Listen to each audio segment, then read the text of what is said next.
Aquí estamos, son las 20:30 en vivo en la pantalla de Bravo TV con Comunistas y mis camaradas comenzarán, como es habitual, a presentarse con tranquilidad, contarnos un poquito de su vida o de lo que tengan ganas, empezando por la extrema izquierda, el señor Agustín Rombolá. ¿Qué tal? Buenas noches, Juan. Buenas noches, camaradas. Agustín Rombolá, abogado de la Universidad Pública, hijo de un carnicero, hijo de una ama de casa. Caí en la pública, diría algún expresidente nefasto que tuvimos en nuestra historia, pero sobre todas las cosas ahora, manifestante y militante de los derechos de los jubilados por hoy y de los derechos de los trabajadores por mañana. Convocante a la marcha y al paro general del día de mañana en la República Argentina. Y ese va a ser, de hecho, el primero de nuestros temas hoy, pero antes de plantearlo van a seguir presentándose los camaradas. Esteban Paulón, ¿cómo estamos? ¿Qué tal, Juan? Buenas noches. Esteban Paulón, diputado nacional por el Partido Socialista, rojo y maricón. Expectante por lo que pase mañana. Expectante porque se acerca la Pascua y vamos a ver si el camarada Raúl Timerman pasa de las historias a unos buenos niches de papas y un gefilte fish, ¿no? Para el desastre. Así que vamos a ver si nos acercamos a eso. Bueno, tiró un centro, pidió comida, pidió un tupper, tal vez para la semana que viene. Raúl Timerman, bienvenido. En realidad, muchas gracias. Se dice pécale, digamos, lo que uno lleva al pécale, el paquetito de comida. Bueno, mi nombre es Raúl Timerman, marzo del 73, última materia en exactas, elemento de computación. Hice toda la carrera con regla de cálculo, no existía la notebook, la computadora, absolutamente nada de eso. Doy la última materia y yo trabajaba en una fábrica de electrodos para soldadura eléctrica suiza llamada Oerlikon, Electrodos Oerlikon Argentina. Y me hacen una pasantía de 6 semanas en Oerlikon, Suiza, Oerlikon Birle Schweiz Industrie. Voy a Suiza por 6 semanas, viajé con Cristina, ya estábamos casados. Hay una persona que es el tutor de mi pasantía. Yo todos los días comía en la cantina de la fábrica, menos los viernes, que el tutor me llevaba a un restaurante muy paquete de una hostería que quedaba 15 minutos, que pertenecía a la empresa y estaba en una zona, digamos, frente a un parque, enorme parque. Se estacionaba el coche en la puerta sobre la vitrina donde teníamos la mesa donde íbamos a almorzar, en que yo le iba contando lo de la semana. Bajo del coche, el tutor se llamaba Eugene Capaul, y veo que Capaul era un Volvo del 60, un coche viejo. Capaul da toda la vuelta y cierra con llave de mi lado. Íbamos a estar ahí. Digo, Capaul, ¿roban muchos coches en Suiza? Me dice, no, nunca roban un coche. Le digo, ¿y por qué dio toda la vuelta para cerrarlo con llave? Me dice, no, ¿sabe lo que pasa, Raúl? Si lo roban y no estaba cerrado con llave, el seguro no paga. Bien. Y yo le digo, ¿y cómo sabe el seguro si estaba cerrado o no con llave? Claro. Me preguntan. No se puede estar honrado, es demasiado. Es demasiado. Bien, saludamos ahora en la extrema derecha a Julián Fava, que sigue con una noble tradición que espero que continúen todos los camaradas de la mesa, que es traerle un libro de regalo al conductor. Julián, bienvenido. Así es. ¿Qué tal, Juan? ¿Qué tal, camaradas, correligionarios, compañeros? ¿Cómo están? Bueno, mi nombre es Julián Fava, soy filósofo, profesor de la universidad. Mañana nos estaremos adhiriendo al paro. Pero como bien decía Juan Di Natale, hoy les quería presentar este libro que es Peronismo entre la severidad y la misericordia, que escribimos hace un par de años, en 2019, con Daniel Santoro, el artista plástico. Y se llama precisamente Peronismo entre la severidad y la misericordia porque trabajamos el peronismo a partir no de las categorías clásicas, uno podría pensar, de la política, que son izquierda y derecha, que poco explican qué es el peronismo y el lugar de inscripción del peronismo dentro de esas dos categorías surgidas allende nuestras latitudes allá en Europa y hace lejos y hace tiempo, sino que trabajamos con esas dos categorías, ¿no? Lo severo y lo misericordioso, ¿no? Porque de algún modo, en algún momento, el peronismo va fluctuando, ¿no? Es un lugar, como dice Santoro, de vagabundeo en la ideología a veces. intereses. Y para decirlo de otro modo, algo que trabajamos allí son múltiples imágenes, ¿no?, que a lo largo de la historia se han ido configurando en torno al peronismo, y una de ellas tiene que ver con lo que Daniel llama la democratización del goce, ¿no?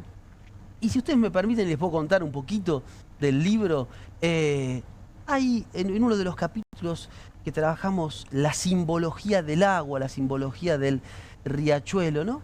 Si ustedes piensan en cada mito fundacional, ¿no? Porque uno podría pensar que hay dos pilares de Occidente, la fe y la razón, ¿no? La fe judeocristiana, la razón griega, el silogismo aristotélico. Cuando Occidente está en crisis es porque o bien la fe o bien la razón se están resquebrajando, ¿no? El peronismo fluctúa muchas veces entre la fe y la razón. Muchas veces es agente civilizador, pero es mensajero de la barbarie, ¿no? Digamos, porque es un proyecto modernizador, ¿no? Si uno piensa el peronismo clásico y piensa el desarrollo de la ciencia y la tecnología, la utopía tecnológica del Pulque en la época de Perón, pero al mismo tiempo democratiza el goce para que sectores que no estaban dentro de las 40 del Mazo empiecen a incorporarse al consumo, entre otras cosas. Me quería detener esto brevemente, ¿no? En un capítulo lo dedicamos al agua, al riachuelo y al goce. Si uno piensa los momentos fundacionales, ¿no? El cruce de las aguas, del leteo, ¿no? ¿Y qué sucede en el 17 de octubre? Digo, trabajadores y trabajadoras cruzan el riachuelo, cruzan las aguas contaminadas, ¿no?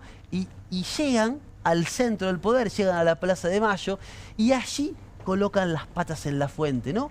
Si ustedes piensan, acá hay algo que tiene eso del mito que sigue aún hoy, ¿no?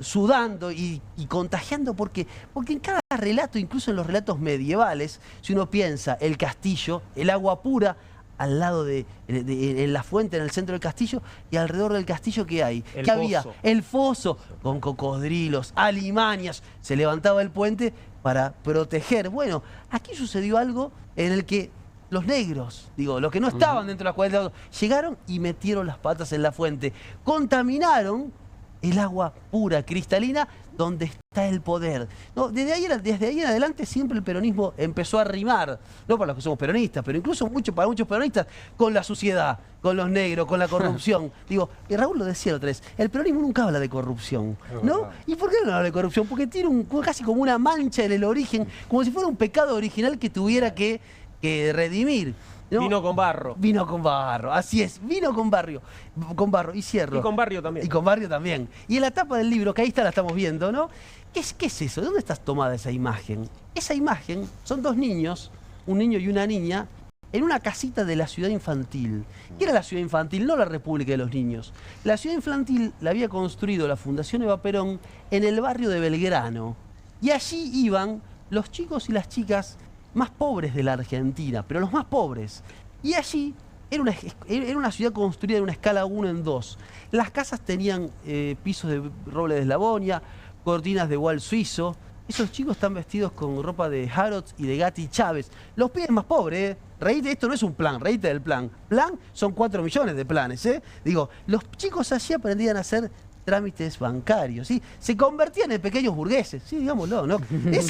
Se convertían en pequeños burgueses, digo, después me hablan de peronismo de izquierda, lo discutimos otro día, es como un oxímono para mí, pero no importa, peronismo de izquierda. Bueno, y allí había autitos que eran los mismos con los que jugaban los hijos de Rockefeller, y los pibes aprendían a manejar. Increíble. ¿Y cuál era? ¿Y qué es la maravilla? Y con esto cierro, para que compren el libro, lo lean. No, por supuesto, acá hay un ejemplar para Juan de Natale, Peronismo entre la Severidad y la Misericordia, editado por Editorial Las 40, ¿no? Y Evita, en la presentación de la ciudad infantil, en el folleto de difusión, ¿qué hace? Pone un montón de chicos, uno rubio, otro morocho, otro pelirrojo, ¿no? Y todos los chiquitos, los niños, las niñas metiendo las manos en la fuente, es decir, invirtiendo el gesto de las patas en la fuente. Y abajo, ¿qué decía Evita? Para que nuestros hijos no tengan nada que envidiarle a los hijos de la oligarquía. Es decir, estaba curando ese mal que viene desde los orígenes, que es la envidia. Ahora muchas veces nos preguntamos ¿por qué votaron a Milei?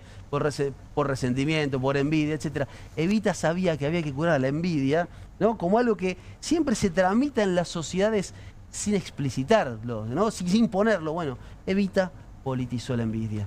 Estamos lejos de eso, pero ojalá algún día el mito vuelva a sudar y a contagiarnos. Gracias, Julián. Bueno, entregámelo después. Por de favor, la nota de por seguro. favor. Pero quedó, Aquí hago entrega de este Perfecto. Y episodio. entramos en el primero de nuestros temas de hoy. Tiene que ver, por supuesto, con la manifestación y con la previa del paro de mañana. Ahí estamos viendo imágenes de lo que fue la marcha de hoy. Los gremios que integran la CGT se sumaron hoy a la manifestación que semanalmente llevan adelante los jubilados frente al Congreso de la Nación. La multitudinaria movilización con epicentro en la ciudad de Buenos Aires se replicó en diferentes ciudades del país, con una amplia adhesión de gremios estratégicos. La medida de fuerza de mañana va a afectar la movilidad, el acceso a servicios esenciales y el funcionamiento de gran parte del país. Sin embargo, la UTA, la Unión Tranviarios Automotor, que representa a los choferes de colectivos, ya anunció que no va a participar del paro porque, bueno, acataron la conciliación obligatoria. Así las cosas en este momento. Sé que Agustín Rombolá estuvo hoy en la marcha, así que nos puede contar. No sé si alguno más de ustedes estuvo por ahí. Vos también, Esteban. Bueno,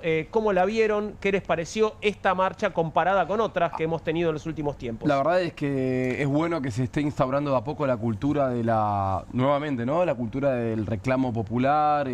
Creo que en definitiva es el vencimiento del miedo que nos quisieron instaurar durante estos últimos 12 a 15 meses desde el gobierno nacional.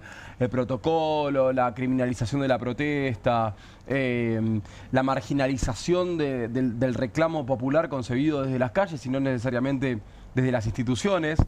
Y me parece que en este caso, este miércoles, pero sobre todas las cosas lo que va a pasar mañana, vuelve a ratificar esto, vuelve a ratificar la creencia de que cuando la gente se manifiesta, cuando se expresa al pueblo, hay cosas que pasan. Digo, no hubiera pasado la exclusión tan rápida de García Mansilla si la gente no se manifestaba.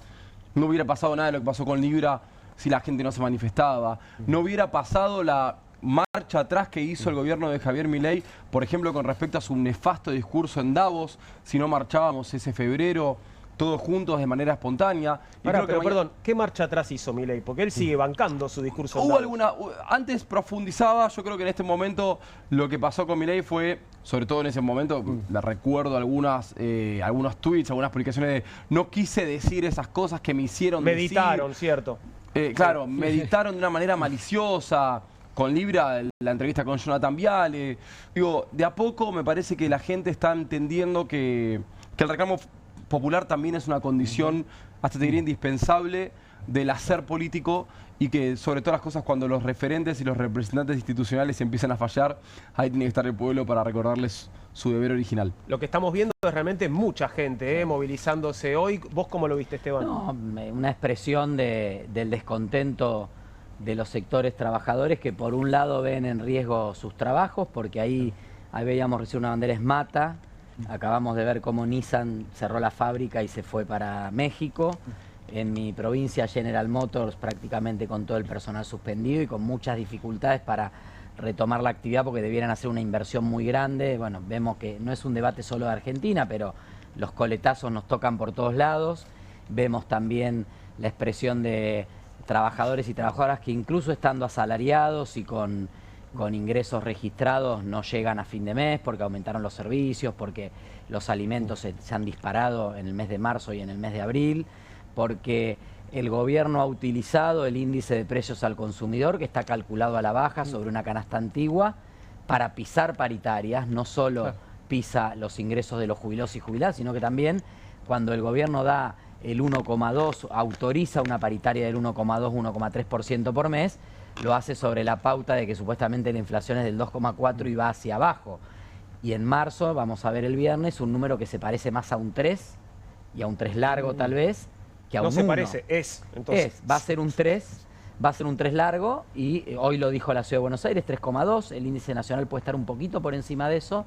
Digo, el gobierno planteaba que entre marzo y abril la inflación iba a estar en el 1. Entonces, llega un momento que no hay intimidación, como bien decía Agustín recién, no hay intimidación, no hay presiones, no hay posibilidad de frenar esto, ¿no? Y sumado al reclamo justo de los jubilados y jubiladas, que como vemos cuando son acompañados por las organizaciones, ahí el operativo es otra cosa. Sí, ¿no? claro. Ahí no hay palos, ahí no hay golpes. Era un operativo grande, yo estuve desde temprano en el Congreso, en muchas fuerzas federales custodiando el Congreso, no podían estar en el operativo de la marcha por el fallo del juez Gallardo, pero sí custodiando el Congreso, que supone que es territorio nacional o algo así, como una embajada de lo federal, el Congreso. Entonces ahí teníamos cantidad de gendarmería, policía federal, etcétera, pero en lo que fue la marcha se produjo sin ningún inconveniente y la verdad que una expresión popular. Sé que hubo mucho debate y va a haber mucho debate mañana, si esto es funcional al gobierno, si no es funcional.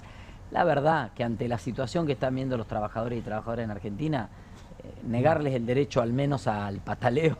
¿Desde qué punto de vista podría ser funcional al gobierno? ¿Cómo podríamos defender esa idea? Porque obviamente, seguramente Raúl lo tiene más claro, en cualquier encuesta de imagen, los sectores gremiales tienen una imagen mayoritariamente negativa, algunos gremios que contribuyen, como la UTA, que fue a un paro forzado la semana pasada para que le dicten la conciliación obligatoria y mañana tener excusa de no parar el transporte urbano de pasajeros. Sí, también, obviamente, los otros medios de transporte, ferrocarriles, trabajadores contra trabajadores, no decir, bueno, ¿y por qué paran los trenes? Yo te quiero trabajar igual, a mí me sacan el presentismo.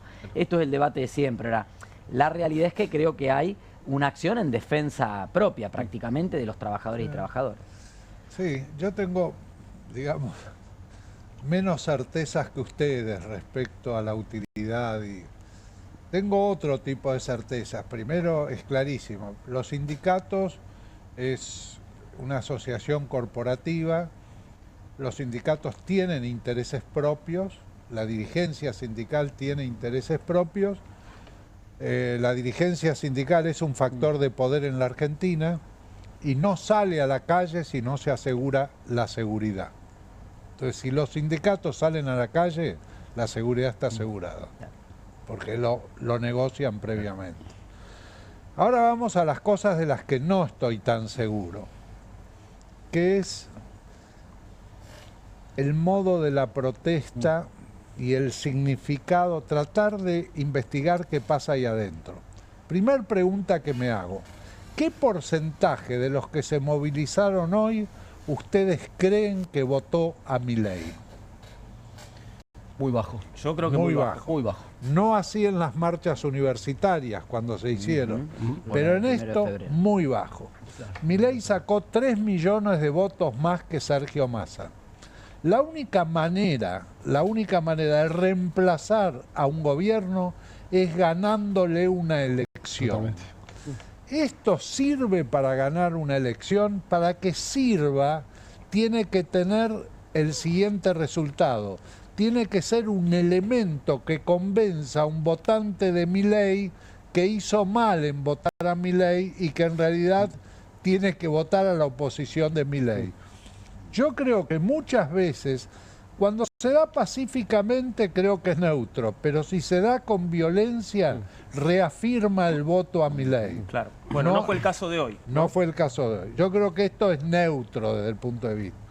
Pero yo hablaba recién con Fava, antes de empezar el programa, yo creo que la CGT se quedó en el tiempo. Yo no creo... Los invito a que hagan una cosa, busquen las redes sociales de los sindicatos y de la CGT. Miren qué batalla está dando la CGT en el mundo de las redes sociales. ¿Saben cuál? Cero, ninguna. Digamos, la CGT cree hoy en día que, bueno, que hacer los paros que se le hicieron a Alfonsín, por ejemplo, pueden llegar a tener el mismo resultado. Y hoy no está en la calle. Me interesa porque parece que hablas de una idea de necesidad de renovación, ¿no? de la CGT. Escuchemos a Héctor Daer, porque Héctor Daer habló hoy y habló sobre la marcha, pero también sobre el recambio al frente de la CGT. Escuchemos a Daer. Un tiempo le he dicho a mis compañeros del Consejo, a muchos, no a todos, del Consejo Directivo, que se había cumplido un ciclo de 9 años al frente de la Confederación General del Trabajo y efectivamente ya les dije que voy a trabajar para la unidad, pero no voy a reelegir. Un tiempo... Bueno, ahí estaba, ¿no? Trabajar para la unidad, pero no a reelegir. Me suena igual, ¿no? Como de otras unidades fallidas. También hay un fenómeno de... Hasta no lo veo, no lo creo. Claro. También hay un fenómeno muy marcado de fragmentación de la clase trabajadora, ¿no? Y de desigualdad al interior de los propios trabajadores asalariados, entre trabajadores estatales, pongamos por caso, de gremios o de rubros, por ejemplo, la docencia, o trabajadores estatales de otros ámbitos en donde las diferencias salariales son notables, digo, y las adscripciones de clases son notables. Ni hablar de trabajadores precarizados, ¿no?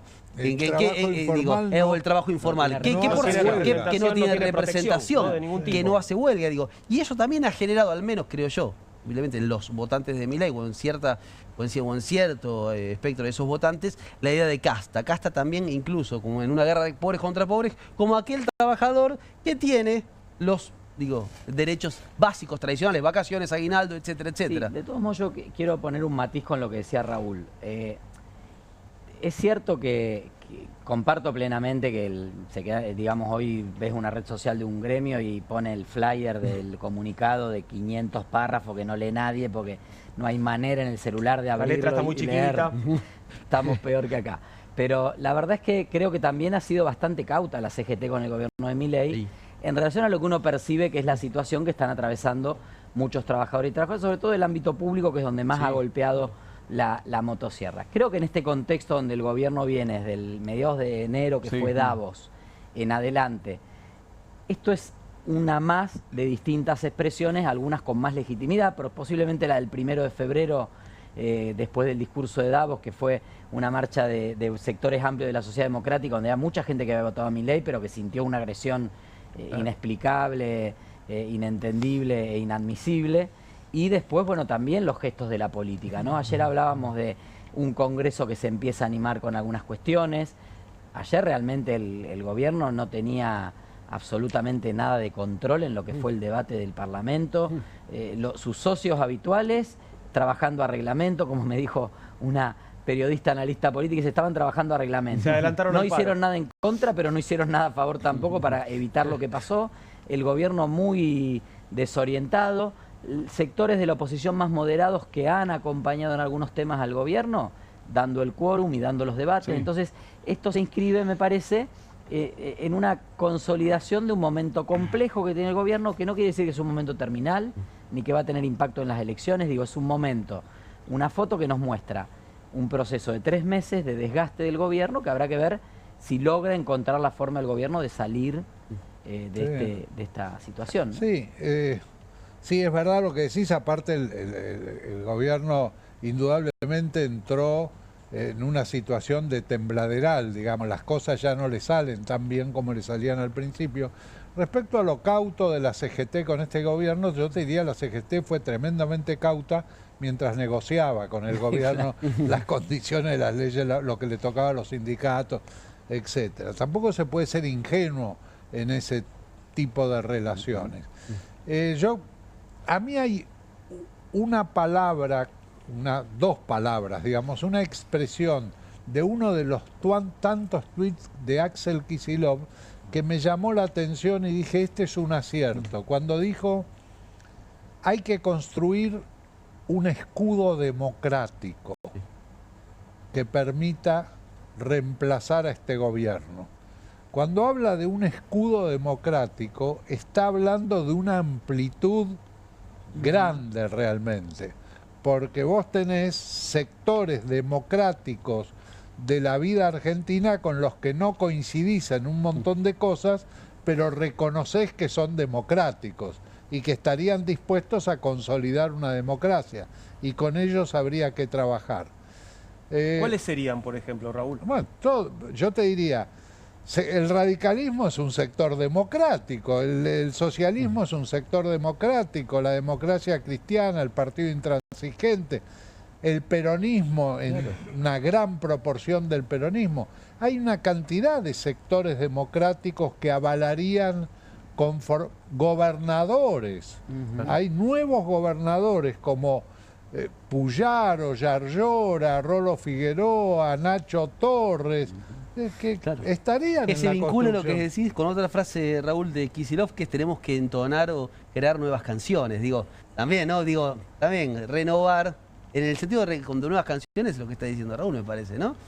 Sí, habría que buscar nuevos caminos, y me gustó mucho lo que dijo Daer en un sentido, porque se nota hasta en el tono de la reflexión.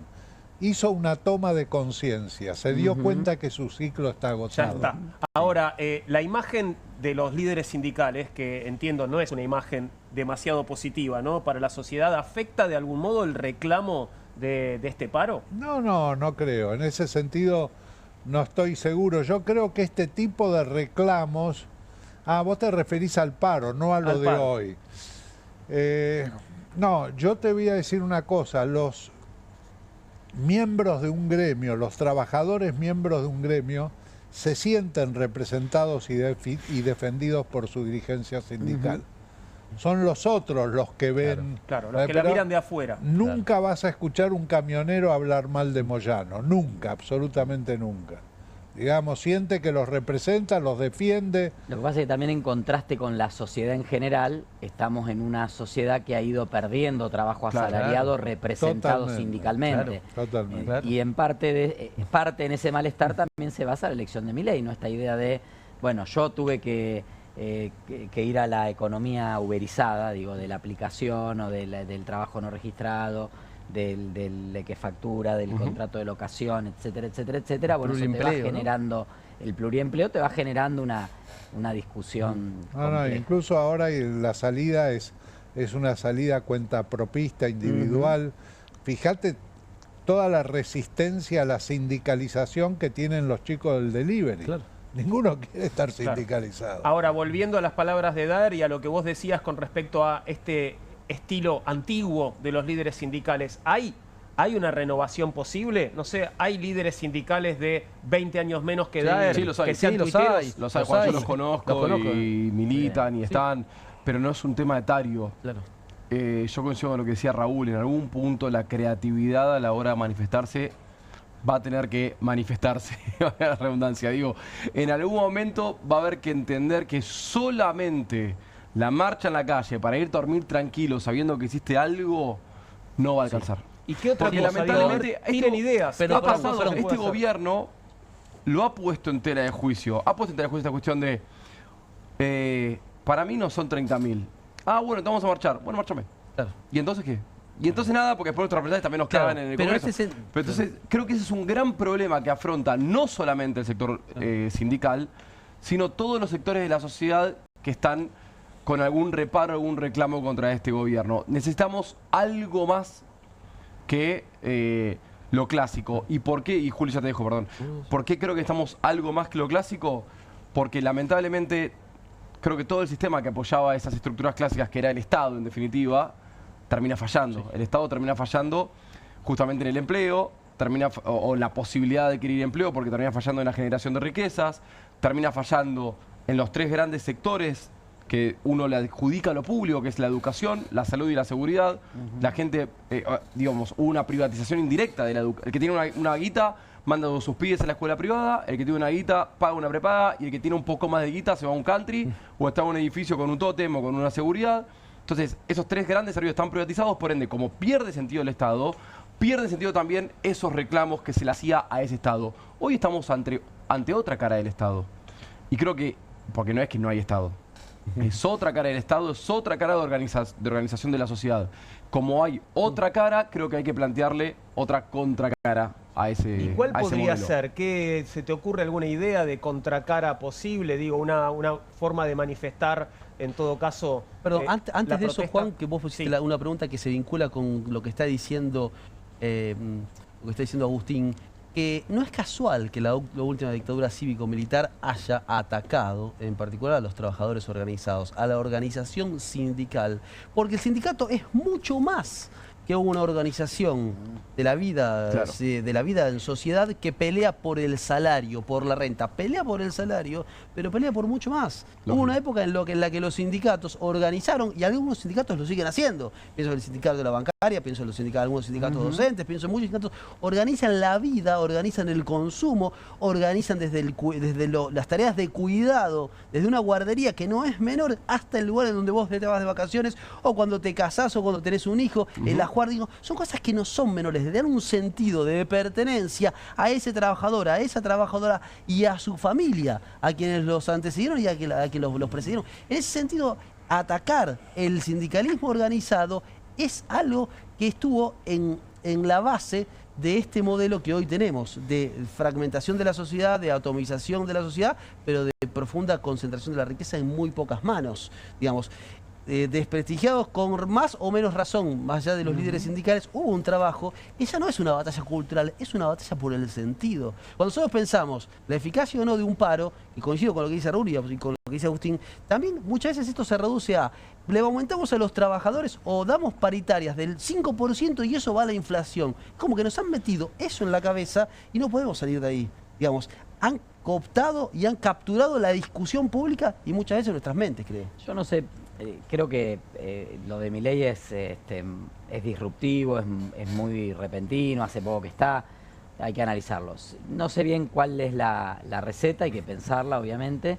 Sí me parece que apelaría a no caer en la tentación de hacer mileísmo progresista, digo, ¿no? O sea, veo mucho también veo muchos dirigentes de la política intentando imitar a Milei. Claro. Haciendo versiones peronistas de Milei, haciendo versiones progresistas de Milei, haciendo versiones radicales de Milei. Porque funcionó, ¿no? Entonces probemos esa fórmula. Pero funcionó para ese personaje, en ese contexto histórico, obviamente. Después uno lo ve, hoy hay un video de Trump que se ha hecho viral, que dice, vengan y ahora van a venir a mí, me van a rogar y me van a besar el culo. Literal, el presidente. Decir eso. Sí. Una locura, claro. Es una locura decir eso, digamos, porque, no sé, es ofender a todo el resto. Al mundo entero, no claro. entiendo eso. Entiendo la jugada que siempre hace Trump de pegar duro y después negociar. Bien. Perdón, porque vamos a hablar inmediatamente de Trump, pero antes de pasar a Trump, porque los veo con muchas ganas de hablar de Trump, pero antes podemos ver cuáles son los servicios que no van a funcionar mañana, porque esto, la televisión también es servicio, y esto tenés que saberlo. Si me lo pones en pantalla grande, te lo voy a agradecer. Servicios afectados por el paro del 10 de abril. Muchas gracias. No habrá trenes. No va a haber servicio de trenes, tampoco de subtes. ¿En la línea F no funciona mañana? ¿Perdón? La línea línea funciona. F. La línea F es nueva, así que puede ser que funcione. La línea de funciona se la toma Conan. Bien. Perdón. Y hay un DJ que se llama Jorge Macri. Claro. Bien. Recolección de residuos sin servicio. Tampoco va a haber transporte de cargas con camiones. Tampoco habrá transporte marítimo. Adhieren al paro los aeronáuticos, o sea que tampoco habría vuelos. No habrá atención en los bancos. Tampoco habrá clases en las escuelas públicas ni en las universidades públicas. Acatamiento total de la industria, sin atención en el correo postal y sin atención al público de parte de la administración pública. Para que lo tengas en cuenta, todo lo que va a suceder mañana. Y acatamiento dispar. En el caso de los taxis, adhieren con acatamiento dispar. El comercio también adhiere con acatamiento dispar. La educación privada con actividad limitada. Salud pública y privada, adhesión limitada al servicio esencial. La gastronomía también con actividad limitada. Y las estaciones de servicio adhieren con acatamiento dispar. Sí habrá colectivos operando con normalidad, y con esto hago la última pregunta antes de pasar a otro tema, y es si... Juan, perdón. Una cosita sobre los servicios. Anunció la vocera informal, reemplazante informal de Manuel Adorni y Liliana Franco, que oficinas de ARCA y ANSES abren mañana. No sé si con personal gerencial. Bueno, mi consejo, si tenés que hacer un trámite, aprovechá mañana porque no hay nadie. No hay nadie. A mí me pasó una vez, lo hice, confieso, y la verdad que me fue bárbaro, porque no tuve que hacer cola ni nada. Sos como el que se ha tomado un café en la final del Mundial, ¿no? Y bueno, ¿qué va a hacer? Pero quería preguntar esto. ¿El hecho de que funcionen mañana los colectivos puede de alguna manera afectar a la eficacia del paro? Porque esto ha sucedido en otras ocasiones, ¿no? Vos decías la industria para totalmente. Te doy un número. De hoy, del mediodía, una reunión de la Comisión de Pymes que preside mi compañera de bloque, Mónica Fein. 19 millones menos de pares de calzado producidos en Argentina en el último año. Entonces, si hay colectivos, los que todavía tengan actividad van a intentar funcionar. Claro. Posiblemente. Bien, vamos a pasar al tema que la mesa me está pidiendo. ¿Querés hablar de Donald Trump? ¿Querés hablar de la guerra de los aranceles y de las novedades del día de hoy? Bueno, paso a contarte que Donald Trump puso en pausa los aranceles recíprocos a decenas de países, pero al mismo tiempo los aumentó al 125% para China. El secretario del Tesoro, Scott Bessent, dijo que el mandatario suspendió los llamados gravámenes recíprocos a los mayores socios comerciales de Estados Unidos, pero manteniendo la tasa del 10% a casi todas las importaciones globales. Con base en la falta de respeto que China ha mostrado hacia los mercados mundiales por la presente, dijo Trump en Truth Social, aumento el arancel que Estados Unidos le impone a China al 125% con efecto inmediato. Fue en la misma comunicación, ¿no?, en la que dice que pone en pausa por 90 días Ahí está, podemos leerlo completo si querés. Debido a la falta de respeto que China ha mostrado hacia los mercados mundiales, por la presente aumento el arancel que Estados Unidos le impone al 125% con efecto inmediato. En algún momento, ojalá en un futuro próximo, China comprenderá que la época de estafar a Estados Unidos y a otros países ya no es sostenible ni aceptable. Por otro lado, y considerando que más de 75 países han convocado a representantes de Estados Unidos, incluyendo los departamentos de Comercio, Tesoro y el representante comercial de Estados Unidos, para negociar una solución a los temas en discusión en materia de comercio, barreras comerciales, aranceles, manipulación cambiaria y aranceles no monetarios, y que estos países no han tomado represalias de ninguna manera contra Estados Unidos, a instancias mías, he autorizado una pausa de 90 días y una reducción sustancial del arancel recíproco durante este periodo del 10% también con efecto inmediato. Gracias por su atención, dice el presidente de los Estados Unidos. Sí, primer pregunta es ¿cuál fue la falta de respeto de China hacia los mercados? China produce muy barato productos de muy buena calidad. Y yo te diría que el camino que China ha tomado para llegar a esto, el paso inicial lo dio a Estados Unidos con la visita de Nixon y Kissinger, la reunión con Mao. Es en el año 1972, ahí se dio el paso inicial a abrir China, a que capitales norteamericanos pudieran instalarse en China. Los chinos los aceptaron con beneplácito, por supuesto, exigiendo la transferencia de tecnología y el hecho de ir adquiriendo el conocimiento. Hoy en día los ingenieros, China produce 15 veces más ingenieros que Estados Unidos. Estados Unidos produce muchos abogados, pero China produce muchos ingenieros. Y bueno, si uno mira la industria automotriz, yo creo haber mandado un gráfico. Lo vi, muy interesante. ¿Lo viste? ¿Cómo ha aumentado, digamos, el lugar en el mundo de la industria automotriz? Es un pequeño video y es interesante porque es una línea de tiempo y ahí vas a poder ver, bueno, cómo ha evolucionado la producción, ¿no? Y la exportación, en realidad, de vehículos de parte de distintos países. Fíjate que en este comienzo, que es en 2014, tenés a China ahí abajo en rojo y arriba tenés a Japón, a Estados Unidos y a Alemania. Mirá lo que pasa cuando le damos play. Dame un segundito que esto tiene que arrancar. Está en pausa por 90 días como los aranceles de Donald Trump, pero en algún momento van a empezar a fabricar, esto se va a activar. Vos tenés paciencia porque es muy lindo ver cómo las líneas van subiendo, bajando, se cruzan en algún momento. 4 veces más, ¿no? Estados Unidos que Japón y Alemania. Sí, estábamos ahí arrancamos.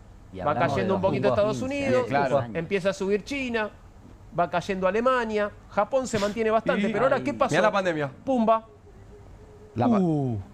Y después de la pandemia... Pareciera que la pandemia fue un factor interesante, ¿no? Para analizar la cuestión de la producción o la exportación de autos de China. Interesante. Yo no quiero ponerme conspiranoico, pero ¿de dónde vino la pandemia? Si no, mañana venimos todos con casco de aluminio, ¿no? Pero ¿qué pasó? Bueno, creo que a Javier Milei le gusta que del 2020 al 2024, que en 2 años haya sucedido eso, indudablemente que a Estados Unidos lo tiene que alterar. Y cuando Trump toma las medidas, es lo que nosotros llamamos patear el tablero, es romper el equilibrio. Ahora, cuando retrocede con el resto del mundo, se ve que el equilibrio que quería romper era el generado con China, que es otro titán también, con el que seguramente va a llegar a algún tipo de negociación y se va a llegar a un tipo de nuevo equilibrio. Pero hay una cosa que a mí me llamó poderosamente la atención. Donald Trump sabía cuando puso las medidas estas arancelarias, sabía, porque lo hizo varias veces antes, ya lo había hecho con Canadá, lo había hecho con México, sabía que iba a anunciar en 48, 72, 96 horas, diciendo que las congelaba por 90 días y que retrocedía. ¿Qué pasó con las bolsas? Las bolsas con las medidas se fueron al pozo. Pero ¿qué pasó cuando dijo que las medidas las iba a congelar por 90 días? Se fueron para arriba.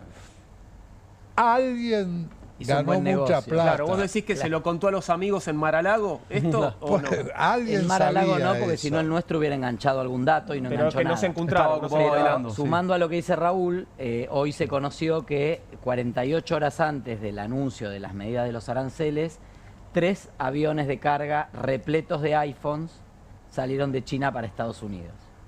Antes de que se impusieran los parecería aranceles. que el iPhone Va a subir de precio claro, desmesuradamente, y ahora Apple dice no va a aumentar el iPhone. Okay. Pero hay 3, no sé qué cantidad, son 3 aviones llenos de iPhone. Ahora, por otro Ya lado, estaban vos vendidos, fijate, estaban vendidos y ya importados antes de los cuando yo aranceles. era chico, las zapatillas se usaban para hacer deporte, digamos.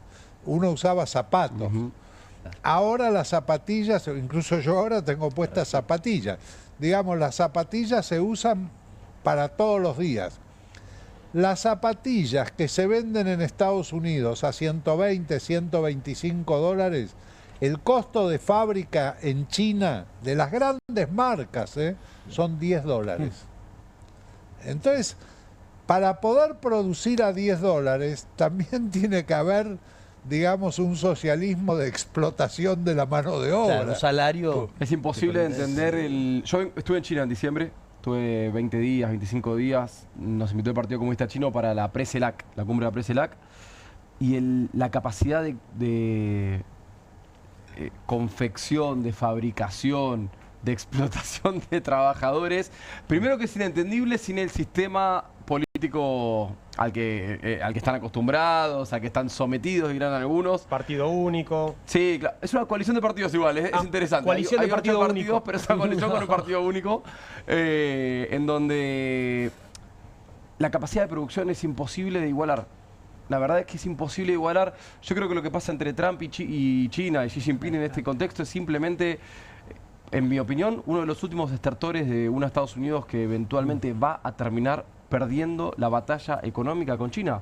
No hay manera que con los estándares de la democracia occidental que pregona, que lidera Estados Unidos, pueda equiparar ni los costos ni la capacidad de producción de China. Es más, incluso, creo que el otro día lo hablábamos, la subida de aranceles a China no le preocupa. ¿Por qué? Porque China tiene una capacidad de colocación de productos, sobre todo en América del Sur y en África, que no se compara con la de los Estados Unidos. Y justo lo que decía Raúl, la creación de ingenieros, esto es una política de Estado, digo. China tiene más estudiantes africanos y sudamericanos estudiando en China que Inglaterra más Estados Unidos juntos. Ya su programa de becas supera al Estados Unidos y al de Reino Unido. Digo, acá hay varias políticas de Estado. Una de ellas es la captación de talentos para después ofrecerles un esquema de incentivos para que se queden, para que eduquen y para que después se vayan a sus países sabiendo de los beneficios y de las buenas noticias que trae el sistema, como dicen ellos, ¿no? El socialismo con peculiaridades chinas. Y creo que en ese sentido, creo que Estados Unidos tiene una batalla casi perdida. 2 datos que algunos compartíamos ayer. Primero, hoy China exporta 500 billones de dólares más que Estados Unidos. Sí. Que sigue siendo la economía más grande del mundo, obviamente, pero China va directo a eso. Segundo, el principal acreedor de bonos del Tesoro de Estados Unidos es China. Y hoy empezó a vender. Entonces, también creo que en la negociación cruzada va a ir, va a tallar también eso, porque Estados Unidos viene con un déficit crónico, que es lo que intenta corregir Trump, y básicamente se mantiene con las ventas de su deuda a Japón y a China.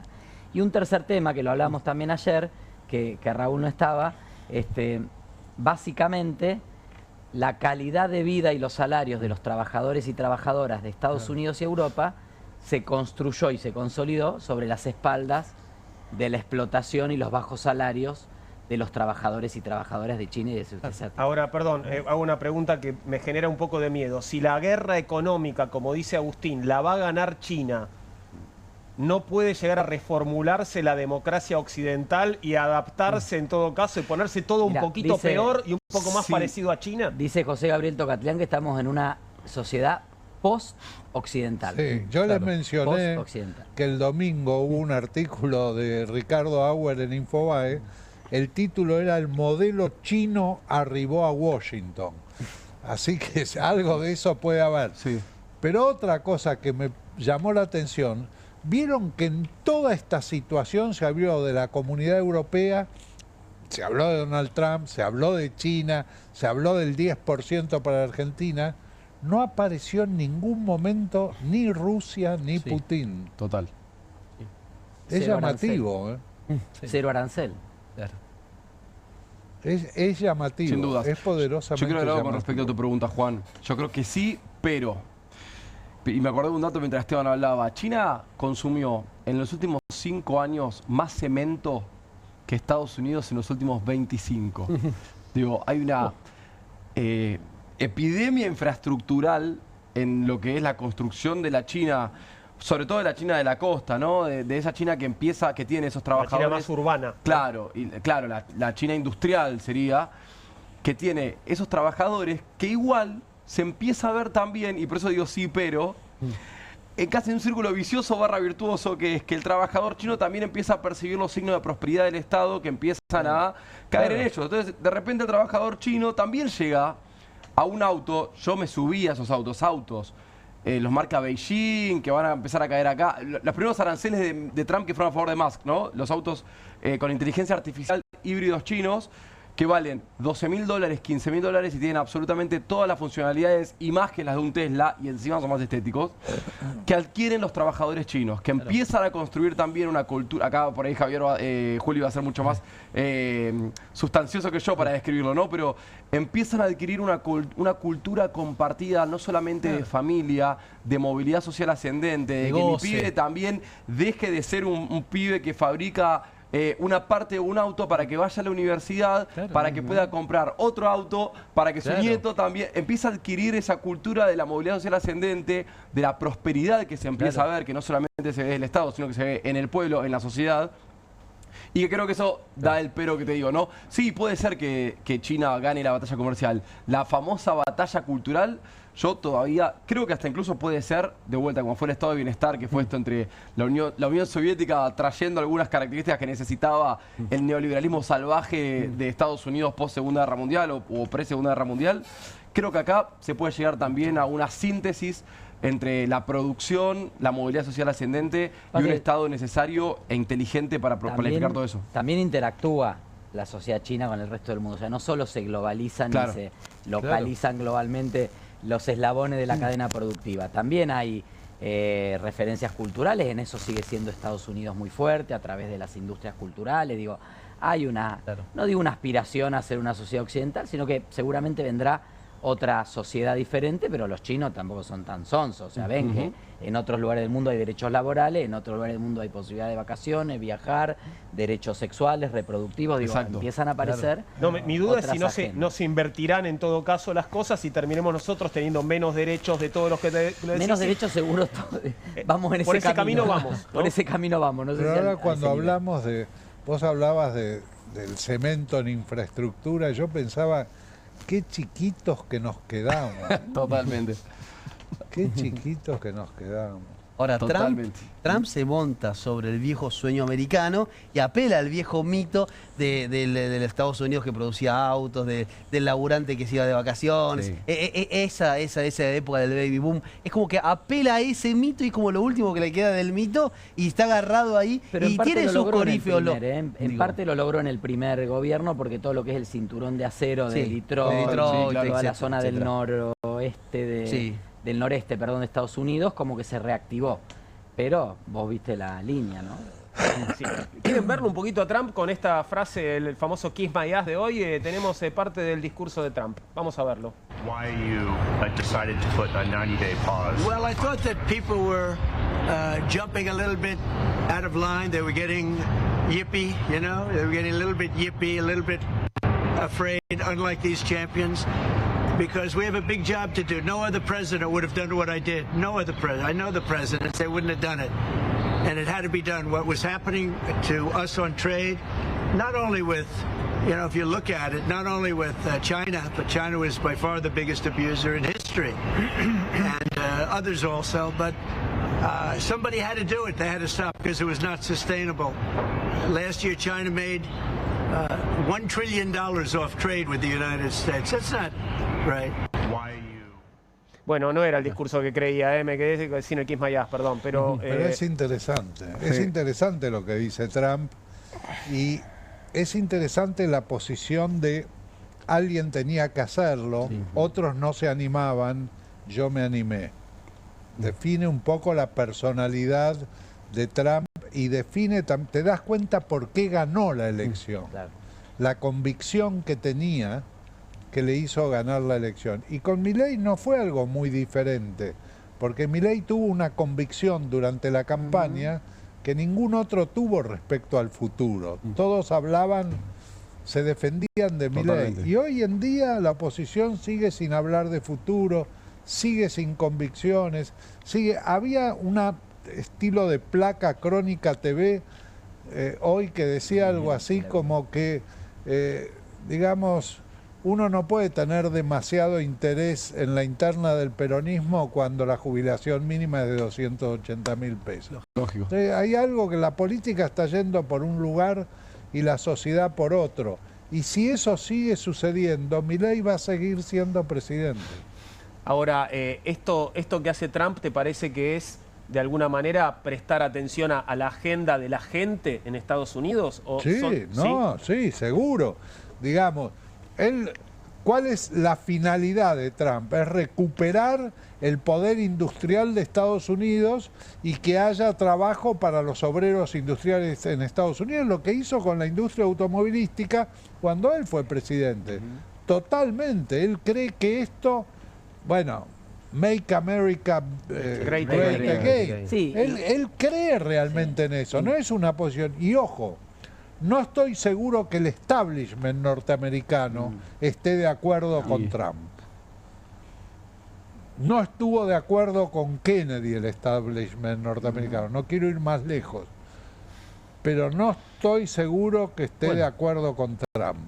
O sea que Trump, digamos, puede... Bueno, casi cabeceó una bala Trump, digamos que casi la...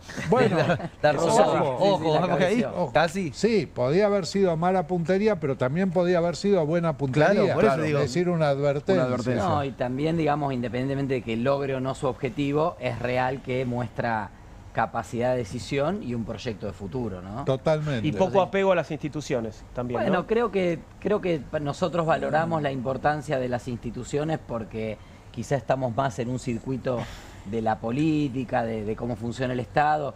La gente de a pie yo te digo ve que resultados, ve a alguien decidido, ve a alguien que va al frente y que decide.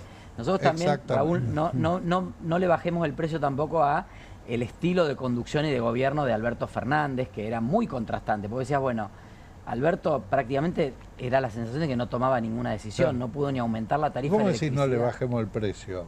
No, digo, al peso que tuvo eso en la decisión de la gente cuando votar a Milei. No, por supuesto. Sobre un presidente que parecía que no tomaba decisiones, viene uno que dice, yo voy para acá. Exactamente, eligieron a uno que tenga capacidad de decisión. Exactamente, y era lo que le exigían a Axel, poné la fecha, le decían. Claro. Y ahora la PUSE le quieren derogar la fecha. Si vos querés liderar, si querés ser el jefe, animate. Tomá decisiones. Animate, no se puede. Y finalmente la política se reduce a la lucha por el liderazgo. Digamos. Exacto. Y Bueno, pero no hablábamos de proyectos, de la falta de proyectos, de programas. Lo que pasa es que si el liderazgo hablamos de eso, hablamos. si vos el liderazgo Estamos hablando de liderazgo en este momento. El tema es, si vos después el liderazgo no lo llenas de contenido, Pero lo perdés, seguramente lo perdés. Tomate, digamos, acá tenés uno que fue el estereotipo, el modelo de liderazgo en la Argentina, que fue Perón, que creó el peronismo, que se creó el peronismo de alguna manera, y tenía permanentemente un proyecto de futuro, permanentemente. Siempre a lo largo de su vida hablaba decía, yo recuerdo cuando volvió al país en el año 73, en una conferencia, no era una conferencia, era una entrevista que le hacían 3 periodistas. Uno de los 3 era Jacobo Timerman, está en YouTube. ¿Qué dice? Dentro de 50 años, año 73, 50 años, año 23, la soya va a ser muy requerida por el mundo, porque dice va a ser una proteína requerida por el mundo, etcétera, etcétera. Perón tenía una visión de futuro increíble, digamos. Ese Perón, por lo menos el Perón que volvió a la Raúl, Argentina. me hiciste acordar 2015, cuando el kirchnerismo ya en los últimos estertores decía, el candidato es el proyecto. Digo, como no puede existir liderazgo o conducción sin proyecto, tampoco quiero poder proyectos sin conducción en un país presidencialista como este, ¿no? Que requiere de figuras que auren en torno a así el proyecto. Que nadie de la política se espere que la gente defienda las instituciones si las instituciones no defienden a la gente. No va a existir eso de que hay que convencer a las personas que la Constitución es un libro que hay que ser defendido si nadie hace respetar la Constitución y aplica lo que dice la Constitución. Sino es la defensa de un libro de letra muerta que no le importa a nadie. La Constitución no se ve como una herramienta de que posibilite ese liderazgo. Y yo quiero, y yo reivindico en Trump y reivindico en Milei, por lo menos, Zócalo, el orgullo de lo que uno defiende. Porque en definitiva es eso lo que a uno lo lleva a encontrar las respuestas. Después probablemente uno erre o probablemente uno acierte. Pero digo, en algún momento necesitamos dirigentes, líderes. A mí la palabra líderes me suena a generación Zoe. Necesitamos dirigentes, referentes, conductores que crean en lo que dicen y que lo apliquen. Y si después tienen éxito, que sean reivindicados y ratificados por la sociedad, y si no lo tienen, que sean reemplazados, pero que tomen decisiones. Creo que tanto Biden como Alberto Fernández fueron los paradigmas de un Estado o de un referente, de un líder derrotado de antemano ante las batallas de esa correlación de poderes, que en definitiva es lo que tiene que hacer un presidente o un líder. Sí. Bien, un poco lo están pidiendo, así que me parece que vamos a pasar al siguiente tema, si están de acuerdo, caballeros, y tiene que ver con la interna del peronismo, y sus nuevos episodios en el día de hoy. En medio de la interna, declaraciones del gobernador Kicillof. Nuestro único adversario es Milei, dijo Axel Kicillof, que encabezó un encuentro de delegados de la UOM en Mar del Plata y llamó a mostrar una alternativa al oficialismo nacional. La unidad del movimiento obrero es la columna vertebral de ese camino para enfrentar a nuestro único adversario, que es Milei, y mostrar que hay una alternativa. Esto dijo el gobernador, que estuvo acompañado por el titular de la UOM, Aber Furlan. Creo que podemos verlo, podemos ver al gobernador diciendo lo que acabo de comentarte. Míralo. Fecha ya para un proceso electoral. En ese proceso electoral, nuestra propuesta es defender al pueblo de la provincia de Buenos Aires, defender a los trabajadores y trabajadoras, defender a los jubilados, defender la salud, la educación, defender la perspectiva de tener universidad pública y gratuita para todos. Defender a la provincia de Buenos Aires es defender un modelo de país y es defender a la Argentina. La unidad que está expresando el movimiento obrero es también el camino para enfrentar a Milei. Un gran frente que le ponga freno al gobierno de Milei, que contenga a todos los sectores. Esa unidad nos tiene que dar la fortaleza para mostrarle al pueblo que hay una alternativa a las políticas de miseria, de hambre y de entrega. Construir esa alternativa, hacer el trabajo duro de hablar con todos, de escuchar a todos, pero llegar a todos los sectores, entusiasmar, darle la posibilidad de depositar su confianza para que el futuro sea mejor. Eso también es una tarea de la hora. Y eso implica una enorme generosidad. Eso implica una enorme entrega. Compañeros y compañeras, iniciamos una campaña electoral. El único problema grande que tenemos, el único adversario grande que tenemos es el gobierno de Milei y sus políticas. No hay otro adversario. Bueno, dirigentes divididos hablando de unidad, ¿no? No, bueno, pero claramente le está disputando el liderazgo a Cristina, Sí, eso claro. es clarísimo. Digamos, hoy en este discurso habló como liderando un espacio político. Y obviamente tiene el apoyo de la Unión Obrera Metalúrgica y tiene el apoyo de más gremios, el gobernador Sí, Kicillof. muchísimos gremios, no solo muchísimos gremios. Me pasó algo muy curioso. Yo conté una anécdota de mi vida matrimonial cuando Cristina me trae el periódico del PCR y dice lo de Albania. A partir de ese momento, el director de Relaciones Institucionales del PCR me manda información. Y hoy me manda una información, ¿verdad que la abro? Porque Los chinos con Kicillof. se reunieron con Kicillof. Ahí está. Efectivamente, y me manda todo el detalle de la información de la reunión con Kicillof. Kicillof, la ventaja que tiene Kicillof es, digamos, él puede convocar a un frente amplio y nadie puede decidir a priori que queda fuera de eso. Si la Cámpora convoca, hay muchos sectores que van a decir, yo estoy afuera, yo no puedo entrar en eso, Claro. no me van a dejar, digamos.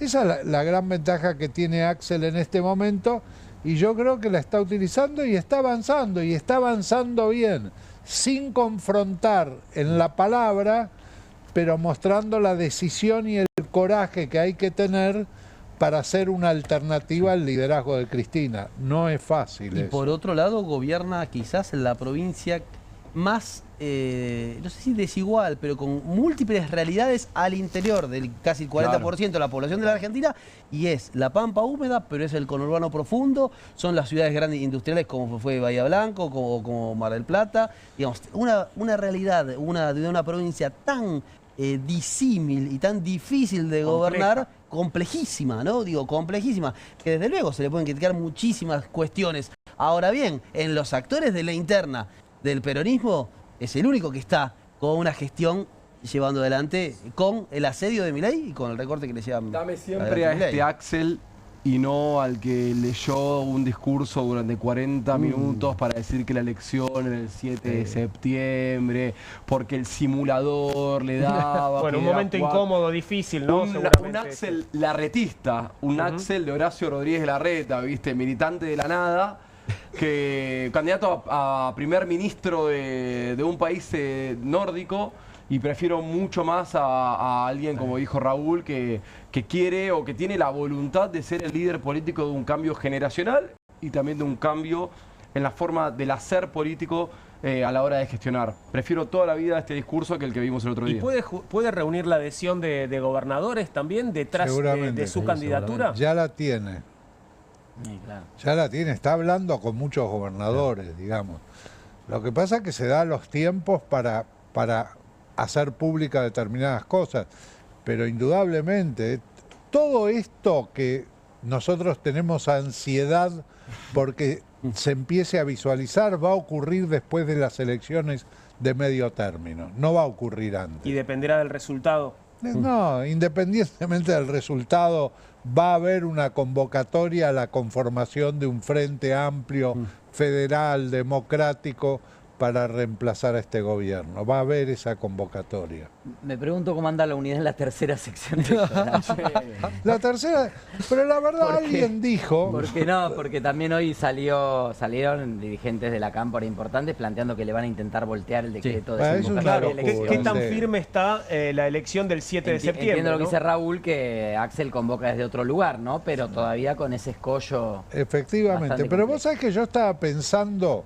Viste que nosotros mostramos la primer palabra que le viene a la cabeza cuando escucha a Axel Kicillof a los votantes de Massa, y la primer palabra era futuro, pero estaba como segunda palabra honesto.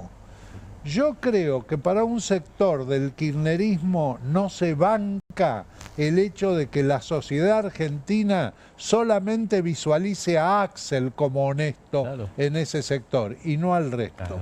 Y bueno. En fin, ahora que dijiste eso, tenemos... perdón, ¿hacemos una pausa? No, porque te iba a pedir, ¿sabés qué? Tenemos un par de encuestas, no mostramos ninguna, con lo lindo que es ver cuadritos sobre el estado anímico. Bueno. Y ahí podemos pensar, bueno, hablando de futuro, ¿no? El futuro que representa Axel Kicillof, el estado anímico de cara al futuro, pensando en el futuro del país. ¿Qué sentimiento caracteriza mejor su estado de ánimo? Estoy viendo que esto es de marzo 2025. Y es la brújula social de Pulso Research.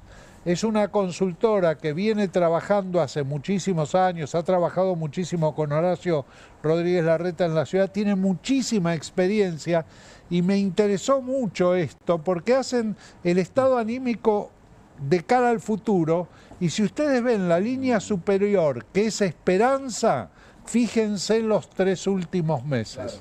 Está a la baja. Está a la baja. La esperanza está a la baja.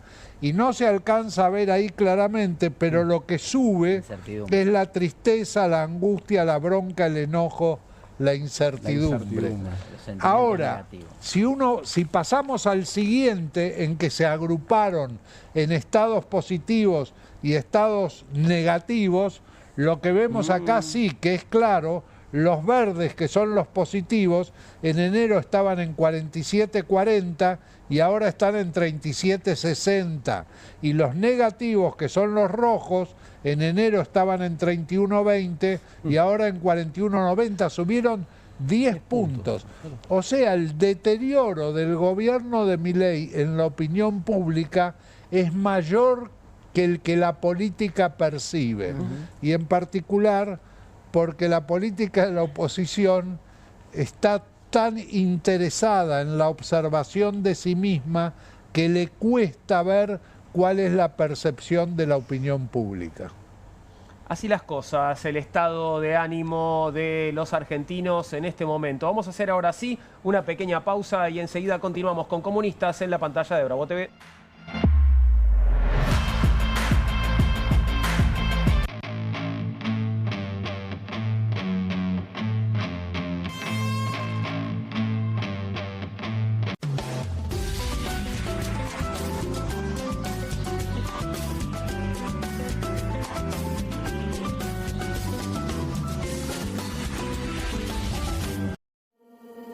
QR, con la conducción de Paulo Caruso y gran equipo. La síntesis del día para un público que valora el periodismo crítico.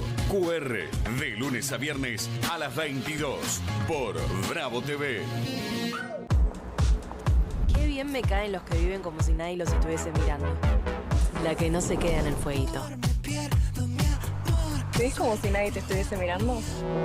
Confía en tu frescura. Topline. Seguí la línea de tu frescura. ¡Vuelven las clases! Vuelven las manchas. ¡Vuelve la diversión! Vuelven las manchas. Por suerte, existe Vanish. Con una cucharadita de Vanish, el poder del oxígeno activo elimina las manchas y deja los blancos como nuevos. Con Vanish, vuelven las clases, no las manchas. Nueva Saladix extra picante. Posta, picarán más que las otras.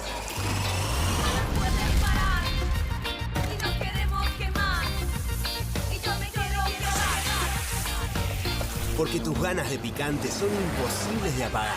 Nueva Saladix extra picante. Tiene las nuevas Mogul Jelly Beans. Ah, vos querés las nuevas Mogul. Jelly Beans. Sí, las... Jelly Beans. Esas. Míralas. Obviously.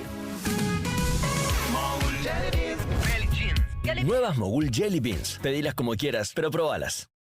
¿Te sentís con poca energía? ¿Te despertás cansado y te cuesta moverte durante el día? ¿Te gustaría verte y sentirte más joven? Ahora podés con el nuevo Hurricane Juicer. La forma más rápida, fácil y saludable de obtener jugo fresco en segundos. Solo poné la fruta y con un solo toque la acción giratoria de alta potencia de Hurricane hace jugo 100% fresco, lleno de vitaminas, minerales y nutrientes. Súper compacto, ocupa el espacio de una taza de café en tu mesada. El secreto. El cono de extracción de alta potencia de Hurricane que gira 500 revoluciones por minuto. Así que no importa qué fruta sea, obtenés jugo 100% puro. Olvídate de exprimir y colar. Con Hurricane es fácil. Solo agrega la fruta y presiona. Ahora podés tener limonada fresca en segundos o jugo de manzana casero para la familia. Tomar jugo cada día nos da la energía que precisamos. También es ideal para aderezos riquísimos, marinadas, cócteles y más. Es apto para lavavajillas y se guarda muy fácil. Solo agrega la fruta, presiona y listo. Los jugos naturales más ricos en segundos. Podés obtener tu Hurricane Juicer a un increíble precio de presentación llamando ahora. Escanea el QR, ingresa a nuestra página web o llama al teléfono en pantalla. No demores más.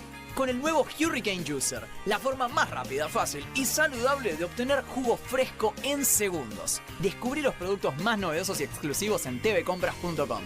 No pierdas tiempo. Aprovecha esta oferta y obtén este fantástico producto de TV Compras. ¡Llama ya!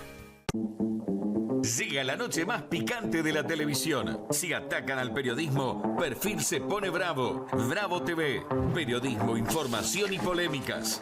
Llegan 4 nuevos programas. Más de 50 periodistas, intelectuales, dirigentes y académicos que darán cada noche de qué hablar y pensar. Desde El Canil, lunes a viernes a las 18 horas. Una ronda de periodistas con secretos e información exclusiva. Soy Casta.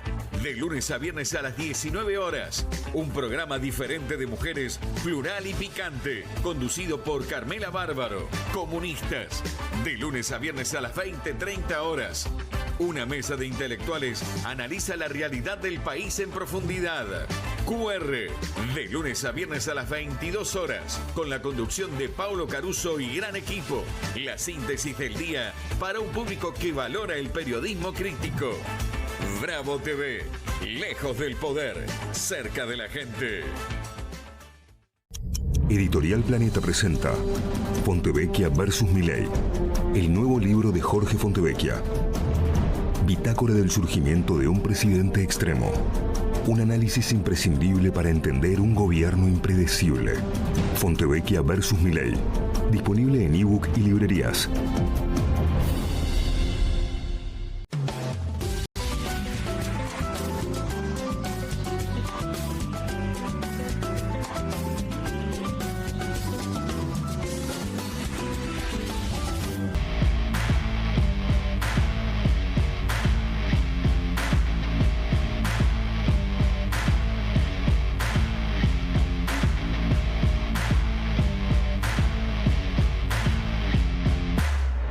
Aquí estamos de vuelta, son las 21:42, continuamos con Comunistas en la pantalla de Bravo TV y vamos a cambiar de tema, vamos a meternos con el proyecto de ficha limpia que parece que no se mueve mucho, marcha atrás en el Senado porque el oficialismo suspendió la sesión por la ficha limpia. Ante la falta de apoyo para sancionar el proyecto, para el que se necesitan 37 votos en el Senado, se postergó la reunión. El gobierno exigió que los jefes de bloques dialoguistas acompañaran el pedido. El proyecto impide ser candidatos a cargos efectivos y funcionarios de la Administración Pública Nacional a quienes tengan una condena por delitos vinculados a casos de corrupción confirmada en segunda instancia. Muchas veces se ha dicho que este proyecto tiene nombre y apellido, ¿no? Que está dedicado a Cristina Fernández de Kirchner. ¿Es así? ¿Coinciden en esto? Coincidimos en que muchas veces se ha dicho eso. Bien, ¿sí? muy bien. De eso no cabe la menor duda. La pregunta que uno debería hacerle a aquellos que dicen este proyecto tiene nombre y apellido y está hecho contra Cristina Fernández de Kirchner es, si Cristina Fernández de Kirchner no hubiera tenido nunca un proceso ni hubiera sido condenada a nada, ¿ellos igual se opondrían al proyecto? Bueno, ahí la pregunta que uno podría hacer es, ¿en Argentina hubo lawfare o no? ¿Hubo persecución judicial? ¿Hubo mesa judicial macrista o no durante los años del macrismo? Para ponerlo en esos términos, digo. Porque parecía ser que algunas personalidades de la política tuvieron más causas iniciadas que otras. No solo en esos últimos años, digo, uno puede ir a la década del 90 y también ver algunos nombres de la década del 90 y pareciera ser que aquellos que se enfrentaban a Menem tenían causas judiciales en su momento, ¿o no? Sí, pero también se podría decir lo siguiente. ¿No? Todos los miembros del Poder Judicial, todos los jueces federales, nacionales, han sido nombrados por el peronismo. Sí, es verdad eso. Siempre pasaron por el Senado. Y entonces que se le dan vuelta. Es que también la mesa judicial. Hasta los jueces de la, eso también. Hasta los jueces de la servilleta fueron nombrados por el peronismo. Creer que todo el peronismo solamente contraría a los factores de poder grande de Argentina es de iluso y hasta es una subestimación del peronismo. Yo lo que quiero decir, y le pido disculpas a varios correligionarios que están mirando, y no sé si a Esteban también como diputado nacional, es que estoy muy contento que no salga ficha limpia y espero que no salga nunca en la historia democrática de la República Argentina. Ojalá que nunca en la vida salga ficha limpia porque es un proceso, primero, que devalúa nuestro sistema jurídico. ¿Por qué? Porque cuando vos estás condenado por corrupción, ya te inhabilitan para ejercer cargos públicos. Claro. Entonces, lo que estaría bárbaro es que el Poder Judicial actúe, si un tipo o una mujer es corrupto o corrupta, lo inhabilite y se terminó la cuestión, no necesitas ficha limpia. Y por el otro lado, porque ficha limpia está hecho para que te proscriban. ¿Por qué? Porque mal que le pese a Cristian Ritondo, que promueve ficha limpia, mal que le pese a Cristian Ritondo, la doble condena no cumple con los requisitos constitucionales que debería tener una inhabilitación para ocupar un cargo público electivo. Entonces, por el bien de nuestra Constitución y por el bien de la militancia política y de los procesos políticos,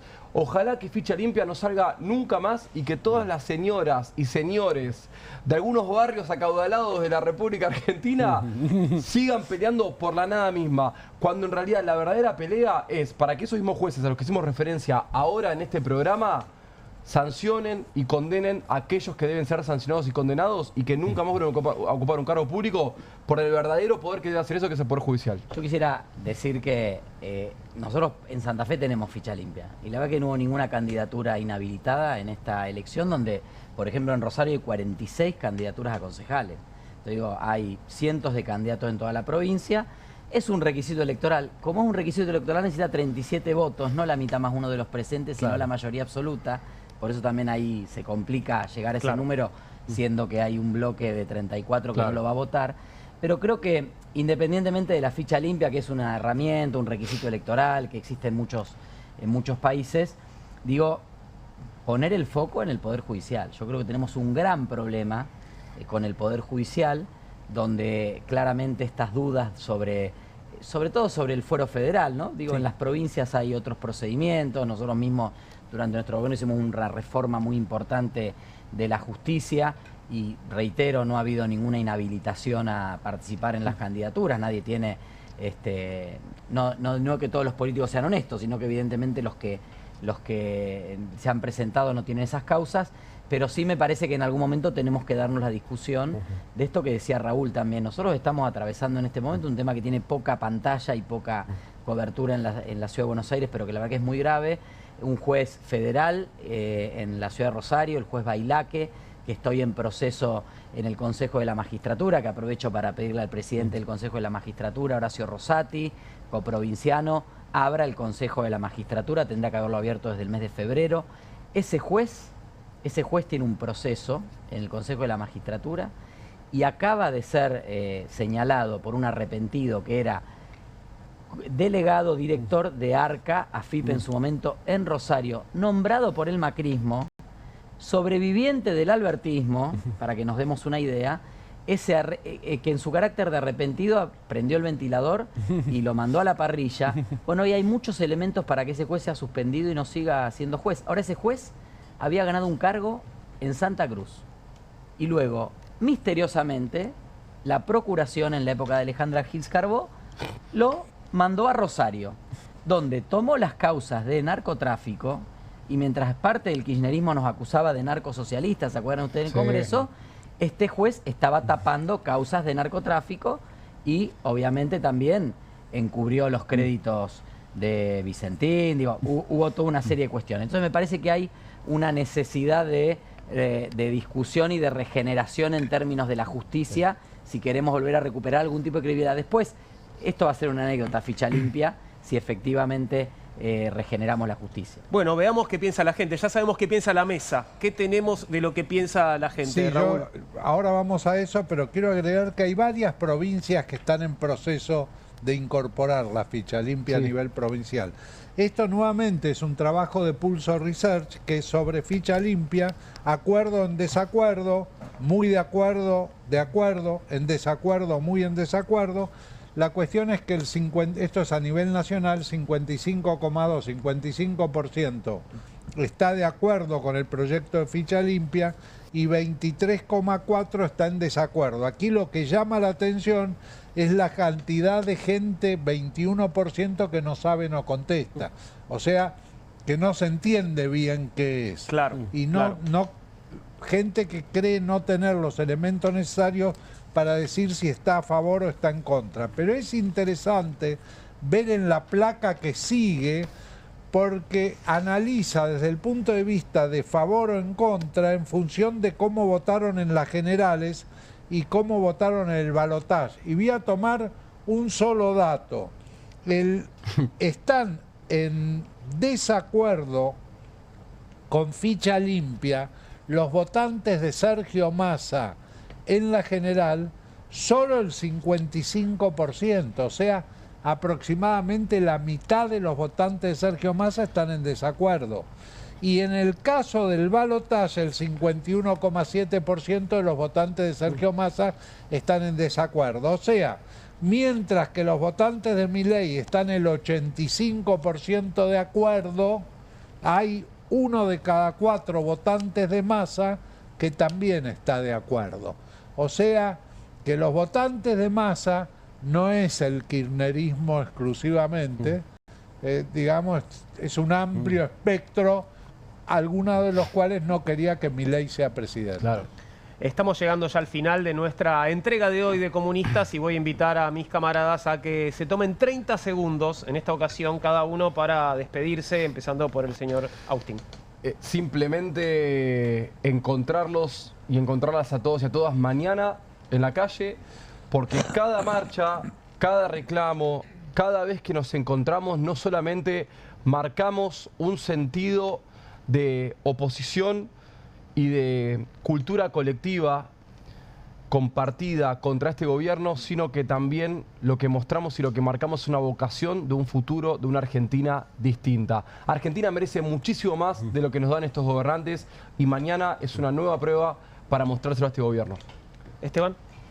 Dos cosas muy breves. Sobre el debate de ficha limpia, si uno prepara el Estado para la transparencia, para separar la política de los negocios, obviamente a nadie le va a molestar una herramienta como esta, que no es solo más que un requisito electoral. Y sobre la interna del peronismo me pregunto, ¿cuántos tomos tendría la colección de Julián Fava sobre la interna actual del peronismo?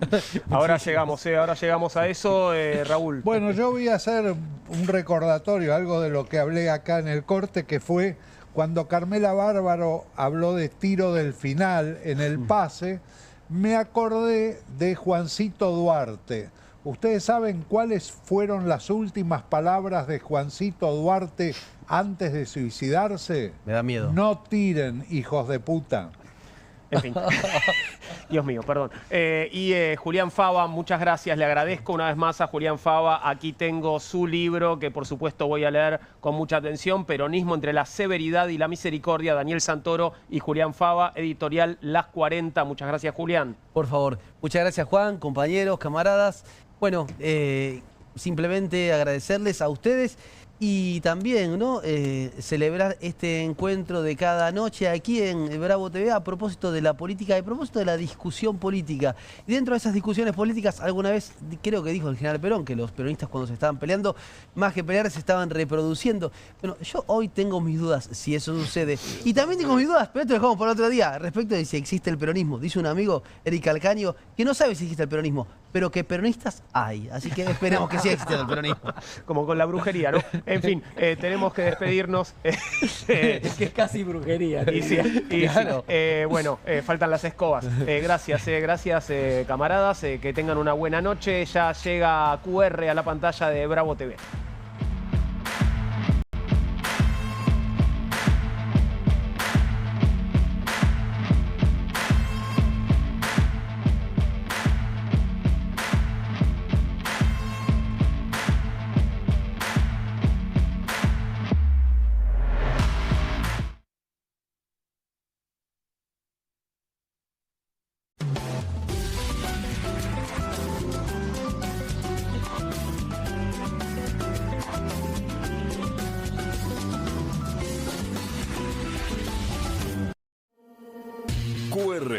Con la conducción de Paulo Caruso y gran equipo. La síntesis del día para un público que valora el periodismo crítico. QR, de lunes a viernes a las 22 por Bravo TV. Las casas usan diferentes perfumes. Eligen oler a café en la mañana, a veces a ropa recién lavada y otras a madera. Pero cuando quieren oler a limpio, eligen Prosenex. Sentí el perfume de la limpieza. Prosenex, limpieza que se siente. Qué bien me caen los que viven como si nadie los estuviese mirando. La que no se queda en el fueguito. ¿Ves como si nadie te estuviese mirando? Confía en tu frescura. Topline. Seguí la línea de tu frescura. Nueva Saladix extra picante. Posta, picarán más que las otras.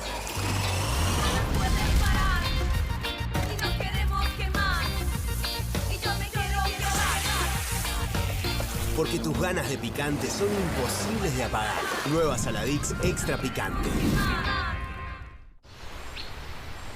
Buenas. Buenas. ¿Tiene las nuevas Mogul Jerry Beans? ¿La qué? Las Billie Jeans. Crujientes por fuera, blanditas por dentro. 5 sabores. Ah, vos querés las nuevas Mogul. Jelly beans. Sí, las... Jelly beans. ¿Jelly beans? Jelly Beans. Jelly beans. Esas. Míralas. Obviously. Pedirás como quieras, pero probar. Nuevas Mogul Jelly Beans. Pedilas como quieras, pero probalas.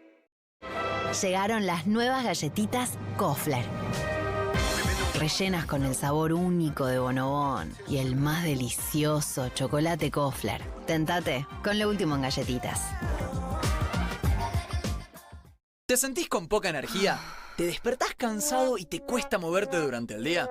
¿Te gustaría verte y sentirte más joven? Ahora podés con el nuevo Hurricane Juicer, la forma más rápida, fácil y saludable de obtener jugo fresco en segundos.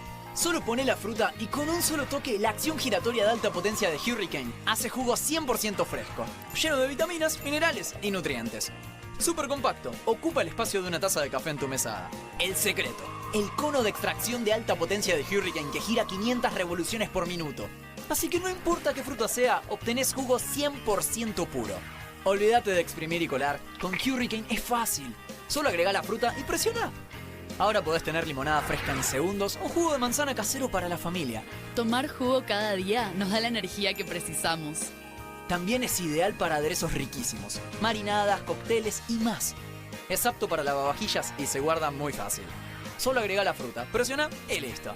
Los jugos naturales más ricos en segundos. Podés obtener tu Hurricane Juicer a un increíble precio de presentación llamando ahora. Escanea el QR, ingresa a nuestra página web o llama al teléfono en pantalla. No demores más. Con el nuevo Hurricane Juicer, la forma más rápida, fácil y saludable de obtener jugo fresco en segundos. Descubrí los productos más novedosos y exclusivos en tvcompras.com. No pierdas tiempo. Aprovecha esta oferta y obtén este fantástico producto de TV Compras. ¡Llama ya! Estudia en la Facultad de Comunicación y en la mayor redacción de América. USBA, Universidad del Sur de Buenos Aires. La Universidad del Grupo Perfil. Licenciatura en Comunicación Periodística. Licenciatura en Comunicación Institucional. Títulos con reconocimiento oficial y validez nacional. Inscribite a las reuniones informativas en universidad@perfil.com. Aprende comunicación dentro de un medio de comunicación. USBA, Universidad del Sur de Buenos Aires. Editorial Planeta presenta Fontevecchia vs. Milei, el nuevo libro de Jorge Fontevecchia. Bitácora del surgimiento de un presidente extremo. Un análisis imprescindible para entender un gobierno impredecible. Fontevecchia vs. Milei. Disponible en ebook y librerías.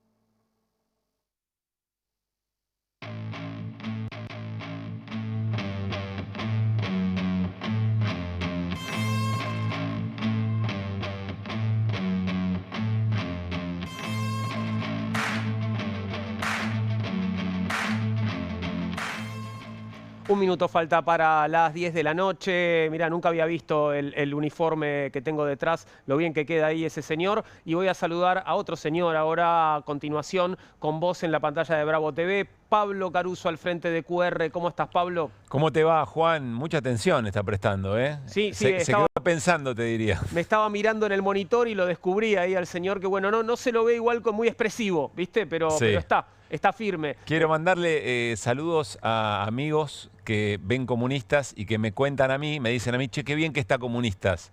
Así que te lo traslado, gente que uno valora y muchísimo la mirada, que por ahí no dicen lo mismo de lo que hace uno, pero ya que elogian Comunistas. Los amigos a veces con uno son más críticos, ¿no? Pero uno necesita también de esa crítica muchas veces, ¿no? Sí, bueno, total. No son amigos míos, los míos me dan a mí, por supuesto, como corresponde. Pero gracias. Y viste que en la calle es donde vemos que realmente la gente nos está mirando, Pablo, ¿o no? Sí, la verdad es que es muy importante lo que hoy pasó, Juan, me parece, no sé cuál es tu valoración, pero siempre que hay una manifestación en la calle, por ahí vamos a charlar un ratito en la apertura del programa, contrasta con todo lo otro que parece ir por otros carriles, ¿no? Lo especulativo, lo financiero, a veces como que no termina de traducirse. Bueno, acá tenés un tercer paro de la CGT, más allá de las discusiones sobre si hacía falta algo más contundente durante un lapso en el que parecía que estaban bastante callados, pero ahí tenés gente en la calle movilizada diciendo, che, yo no estoy viviendo mejor, yo estoy viviendo peor. Y a mí lo que me preocupa es que el gobierno es como que segmenta, es como si no gobernara para todos, para los que piensan como el gobierno y para los que no, ¿no? Es como si, bueno, ustedes la están pasando mal, pero de alguna manera no la están viendo o no merecen estar en la calle. No entienden, ¿no? O no entienden, o no la ven. ¿Te acordás si no la ven? Ahora hace bastante que no aparece. Totalmente, pero bueno, esa parece ser la idea, ¿no? Bueno, no entienden, no la ven, no esperan lo que tienen que esperar. En fin, pero justamente de eso hablábamos hace unos minutos nada más. Estábamos hablando del estado de ánimo del pueblo argentino, de los ciudadanos, y lo que aparecía es que la esperanza va decreciendo, ¿no? Sí. Crece el desánimo, pero también el encontrarse en la calle en manifestaciones como las de hoy me parece que genera también una idea de que no estamos solos, ¿no? Claro, es muy bueno el trabajo de la sastrería con Raúl. Creo que ya te lo comenté, viernes pasado, Santiago Levín, médico psiquiatra, nos decía, miren, la solución en casa, la receta en casa es preguntarle al vecino cómo anda. Preguntarle al comerciante que está parado en la puerta porque entra mucha menos gente, cómo le está yendo, cuáles son sus problemas, cómo se llama, es decir, crear vínculo. Y si algo tiene la calle es que te encontrás con un otro que en definitiva, e incluso más allá de algunas diferencias, comparten algo, que es tratar de que la cosa esté mejor. Hay una empatía, ¿viste? Lo empático se va perdiendo en el reinado del yo. No es que me ponga filosófico, pero nos pasa constantemente. Sí, efectivamente. Bueno, y es literalmente estar en el mismo lugar, ¿no? Estar en el mismo lugar con otro. Sí. Así es, y tratar de reconstruir ese vínculo. Incluso hasta para discutir cosas, incluso para intercambiar ideas que no sean las mismas, pero algo de ahí sale superador a el escroleo en pantalla, en la burbuja de cada quien, creyendo en el sálvese de quien pueda, o eventualmente que si no es mi esfuerzo no me salva nada, que tiene una contracara, que si no me va bien, mi autoestima se va por el piso, porque quiere decir que yo fallé, no el contexto en el que me encuentro, ¿no? Bueno, todas esas cosas son muy interesantes, como vos decías, verlas en un día de gente en calle. ¿Y qué pasará mañana, no? Porque estamos a 2 horas del comienzo fuerte, ¿no? del paro general. Vamos a tener colectivos, eso está claro, pero el resto de los servicios van a estar parando en todo el país. Y ¿qué impacto tendrá esto? Digo, ¿acusará el golpe el gobierno o será indiferencia? ¿Qué te parece? Bueno, hoy creo Guillermo Francos, el jefe de gabinete, dijo, como reiteradas oportunidades, no hay razones para este paro es político. ¿Sabes, Juan, que a mí me llama mucho la atención, me parece recontra vintage que en este tiempo alguien quiera criticar un paro, deslegitimar un paro porque es político? Pero totalmente, digamos que sigamos creyendo que existen posiciones que son políticas y otras que no. Así es. La verdad que es insólito, ¿no? Es subestimar a la gente de una forma que me parece increíble. Es parte de la batalla cultural y tratar de alejarla de la política. Si es político es malo, o eventualmente las razones de un gremio que para es como si no tuvieran en la cabeza un modelo de país, de relaciones de trabajo, de políticas públicas que impactan de determinada manera en la producción y en el empleo. Todo esto es hermoso, Juan, para tratar de dar discusión en la batalla cultural y volver a reiterar, porque se produce en un acontecimiento que hoy tuvo movilización y, como vos decías, mañana un paro. Veremos qué pasa y veremos qué pasa esta noche con vos, arrancando ya con QR. Te mando un abrazo grande y que tengas buen programa, Pablo.